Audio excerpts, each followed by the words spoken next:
राधे राधे दोस्तों, स्वागत है आप लोग का हमारे YouTube चैनल सनातन की जानकारी 24 में। दोस्तों, अघोरी साधुओं की कहानियां भारत में रहस्यमयता और अद्भुतता से भरी हुई है। यह साधु हिंदू धर्म के एक कठिन, उग्र और कठोर मार्ग को अपनाते हैं, जिसे तंत्र साधना कहा जाता है। उनकी साधना का उद्देश्य मोक्ष प्राप्त करना और संसार के सभी बंधनों से मुक्त होना होता है। यह कहानी एक छोटे से गाँव के एक लड़के रुद्रा की है। बचपन से ही रुद्रा का झुकाव आध्यात्मिकता की ओर था। वह अपने माता पिता से अलग स्वभाव का था। जब उसके मित्र खेल कूद में मस्त होते, वह नदी के किनारे बैठकर ध्यान लगाया करता था। गांव के लोग उसे अजीब मानते थे, पर उसके गुरुजी उसकी प्रवृत्ति को समझते थे। एक दिन रुद्रा ने गुरुजी से पूछा, गुरुजी, क्या मृत्यु के बाद भी जीवन होता है और क्या इस जीवन से मुक्त हुआ जा सकता है? गुरुजी ने उसे अघोर पंथ के बारे में बताया। रुद्रा की जिज्ञासा और बढ़ गई।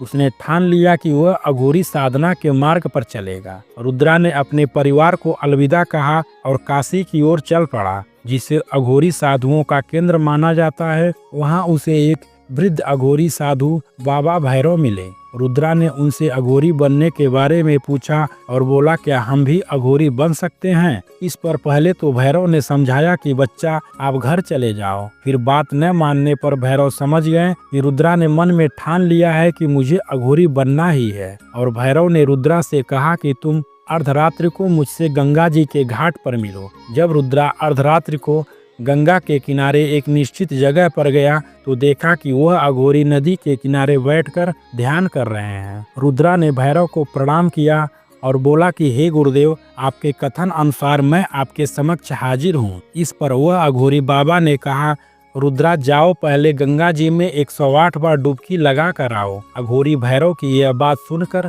रुद्रा बोला, गुरुदेव, इतनी सर्दी पड़ रही है, ऊपर से इतना भयंकर कोहरा भी पड़ रहा है और आप कह रहे हैं नदी में स्नान करना और वह भी 108 डुबकी लगाना है। अघोरी भैरव ने कहा, सिर्फ डुबकी नहीं लगाना है, उसी में तुम्हें 3 घंटे खड़े रहना है। रुद्रा ने कुछ नहीं बोला और तुरंत नदी में गया, डुबकी लगाई और 3 घंटे तक खड़ा रहा। रुद्रा का शरीर एकदम सुन्न पड़ गया था। तभी अघोरी बाबा ने आवाज लगाया कि रुद्रा, आ जाओ, मैं तुम्हें अपने शिष्य के रूप में स्वीकार कर लिया हूँ। और फिर भैरव ने रुद्रा को साधना की जानकारी दी और अघोरी भैरव ने रुद्रा को कठोर तपस्या के मार्ग पर चलने के लिए तैयार किया। अघोरी साधु बनने की राह आसान नहीं थी। रुद्रा को शमशान भूमि में साधना करनी पड़ी। उसने मानव खोपड़ी से भोजन करना और शवों के साथ साधना करना सीखा। यह सब उसकी आत्मा को सांसारिक मोह माया से मुक्त करने के लिए था। उसने 5 तत्वों पृथ्वी, जल, अग्नि, वायु और आकाश का सही अर्थ और महत्व समझा।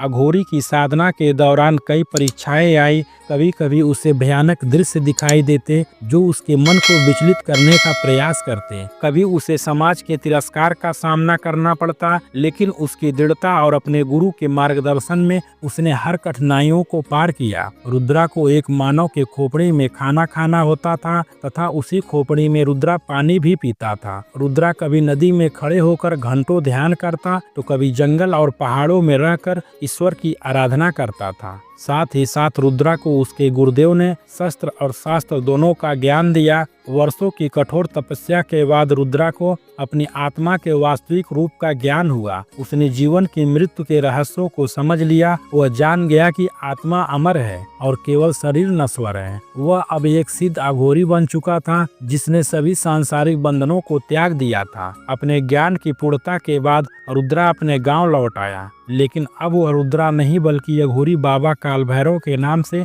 जाना जाता था। गांव के लोग पहले उससे डरते थे, लेकिन धीरे धीरे उन्होंने उसके ज्ञान और शक्ति को समझा। उसने अपने गांव के लोगों की सेवा करना शुरू किया, उन्हें आत्मा के सत्य और मोक्ष के मार्ग की शिक्षा दी। दोस्तों, इसी के साथ आज की कथा यहीं समाप्त होती है। राधे राधे दोस्तों, मिलते हैं आपसे अगले वीडियो में। तब तक के लिए जय श्री राम।